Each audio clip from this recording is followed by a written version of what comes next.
સમાચારમાં આગળ વાત કરીશું ખેડાથી ખેડામાં ભારતીય બેંકોમાં અઠવાડિયામાં 5 દિવસ કામકાજની માંગને લઈને રાષ્ટ્રીય હડતાલનું આહવાન કરવામાં આવ્યું હતું, જેને નડિયાદમાં વ્યાપક પ્રતિસાદ મળ્યો હતો।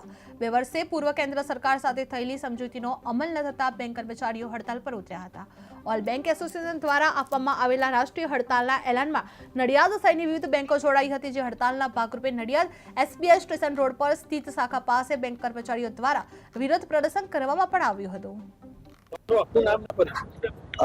મારું નામ સોહેલ ખાન છે અને હું બેંક ઓફ બરોડામાં અધિકારી છું।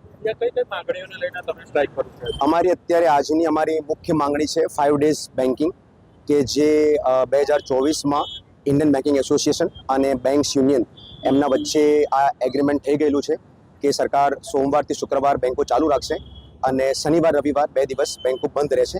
અને એ અમારી જે માંગણી છે એને રિકમેન્ડેશન થઈ આજે 2 વર્ષથી ઉપરનો સમય થઈ ગયો છે, પણ છતાં પણ સરકાર એને અમલમાં લાવતી નથી। એના માટે અમારે આજે 1 દિવસની દેશવ્યાપી હડતાલ કરવી પડી છે। બસ 5 ડેઝ બેન્કિંગ વહેલામાં વહેલી તકે એ ઇમ્પ્લિમેન્ટ। મારું આખું નામ ના પરિચય। મારું નામ આસિફ અલી સૈયદ છે, all India Bank of Baroda એસોસિએશનનો સેન્ટ્રલ કમિટી મેમ્બર છું। આજે સ્ટ્રાઇક કરી છે, શું છે મામલો? મેન હેતુ અમારો એ છે 5 ડેઝ બેન્કિંગ, જે 2023માં આઈબીએ દ્વારા સાઇન કરીને ઉપર મોકલવામાં આવી હતી। અત્યાર સુધી ગવર્મેન્ટ